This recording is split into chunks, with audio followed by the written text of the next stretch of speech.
नमस्कार दोस्तों क्या आप जानते हैं कि रबर कैसे बनती है या फैक्ट्रीज में गार्डन पाइप कैसे बनाए जाते हैं और हमारे ये जो मिरर यानी कि शीशे होते हैं उन्हें बनाने में किस चीज़ का इस्तेमाल किया जाता है? नहीं जानते ना तो इस वीडियो में अंत तक बने रहें।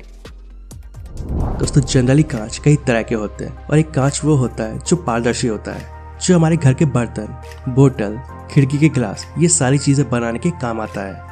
और यही वो कांच होता है जिससे कि आईना यानी कि शीशा बनता है। इस कांच को बनाने के लिए एक बड़े कांच को लेटाकर रोबोटिक सिस्टम के जरिए कन्वेयर बेल्ट तक पहुंचाया जाता है। फिर इसके बाद पानी और ऑक्साइड से इस कांच की अच्छे से सफाई की जाती है। इसके अलावा इसे साफ करने के लिए गर्म पानी का भी इस्तेमाल किया जाता है।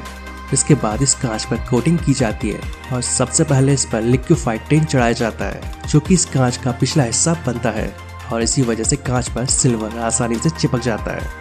साथ ही इसमें कुछ केमिकल्स भी होते हैं जिससे एक सादा सा कांच भी आईने में कन्वर्ट हो जाता है।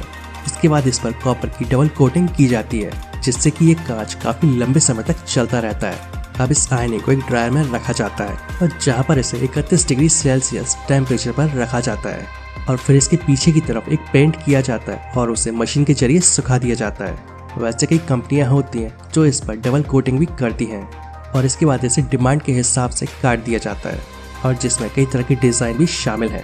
तो कुछ इस तरह से फैक्ट्रियों में आईना यानी कि शीशे को तैयार किया जाता है। तो ये तो बात हुई शीशे की।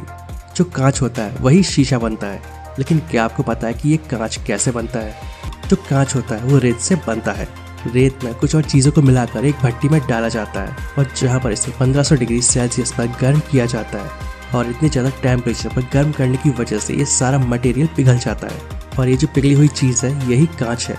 इसके बाद इस पिघले हुए कांच को खांचों में डाला जाता है जिससे कि मनचाही चीज़ें बनाई जा सके। और अगर हमें एक सिंपल इस तरह का कांच चाहिए होता है तो इसे एक मशीन के अंदर डाला जाता है और जहाँ पर इसकी कटिंग कुछ इस तरह से हो जाती है।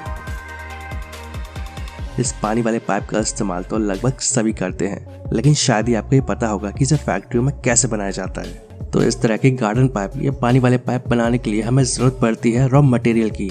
तो इसके लिए सबसे पहले रॉ मटेरियल को तेज स्पीड से घूमने वाली इस तरह की एक मशीन में डाला जाता है।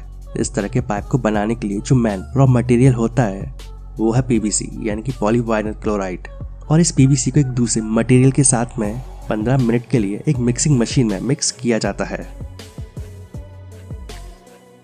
ये आपको एक बात और बता दूं कि भारत में इस पाइप का रॉ मटेरियल यानी कि पीवीसी भारत में मुख्यतः रिलायंस और फिनोलेक्स जैसी कंपनियां बनाती हैं।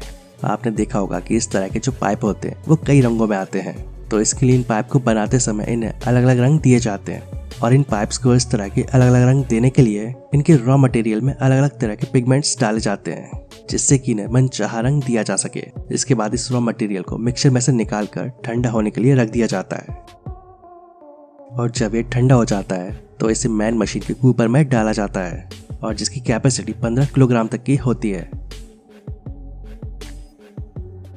अब इस रॉ मटेरियल को मशीन में लगे एक हीटर के जरिए 130 डिग्री से लेकर 150 डिग्री सेल्सियस तक गर्म किया जाता है। इसके बाद एक गर्म मटेरियल एक्सट्रूजन से होकर डाई हेड की ओर जाता है और बता दूं कि डाई हेड इस मशीन का मेन पार्ट होता है और यही इस पाइप को राउंड शेप देता है।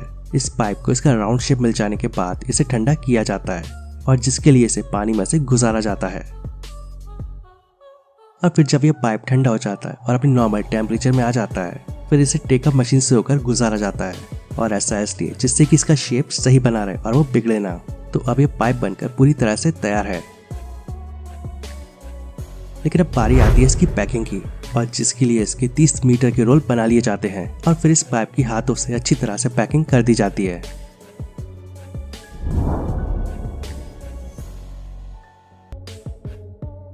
तो अब ये पाइप मार्केट में जाने और यूज करने के लिए तैयार है। तो दोस्तों कुछ इस तरह से फैक्ट्रियों में ये पानी वाले पाइप बनाए जाते हैं।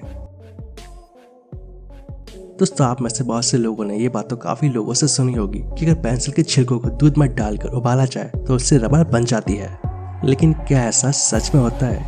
जी नहीं, ऐसा करना बिल्कुल भी पॉसिबल नहीं है। आज के टाइम में रबर हमारी लाइफ का एक बेहद इंपॉर्टेंट हिस्सा है।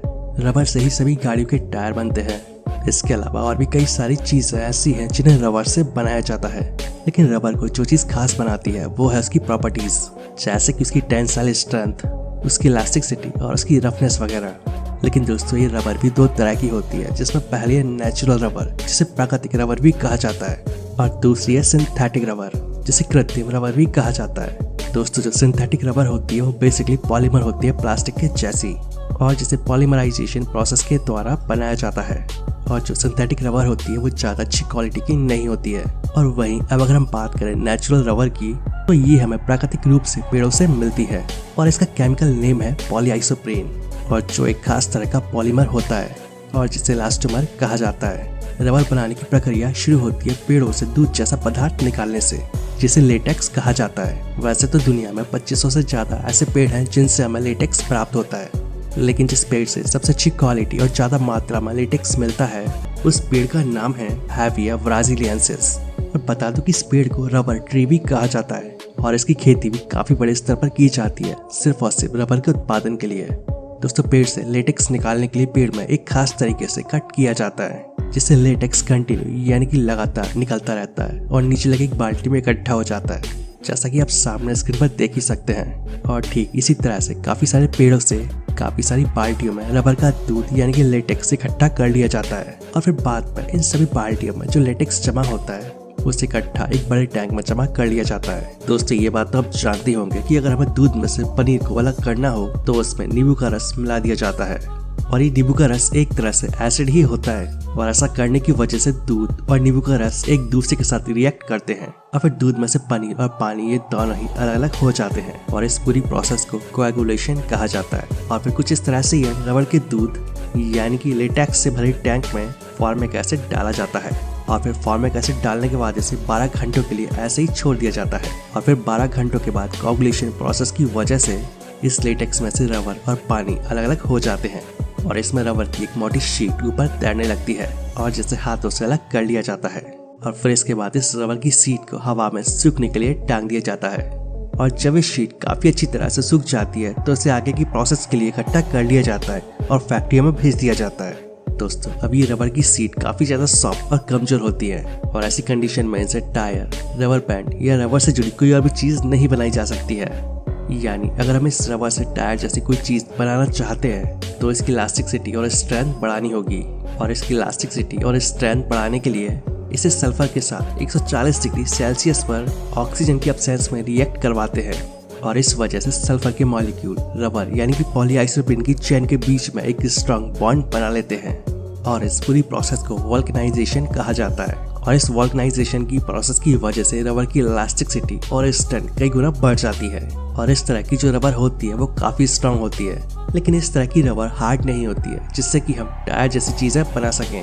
वल्कनाइज रबर हार्ड नहीं होती है क्योंकि इसकी डेंसिटी काफ़ी कम होती है, लेकिन अब इसकी डेंसिटी बढ़ाने के लिए कार्बन ब्लैक पाउडर, जो कि कार्बन का ही पाउडर होता है, उसके साथ इसे रिएक्ट करवाया जाता है, और ऐसा करने की वजह से इस रबर की डेंसिटी काफ़ी ज़्यादा बढ़ जाती है, और साथ ही इस रबर की हार्डनेस भी कई गुना बढ़ जाती है। इस रबर की डेंसिटी बढ़ाने के लिए जिस कार्बन ब्लैक पाउडर का इस्तेमाल किया जाता है वो इस रबर का कलर चेंज कर उसे ब्लैक कर देता है, और यही वजह है कि हमारी गाड़ियों में जो टायर लगे होते हैं उन सभी का कलर ब्लैक होता है।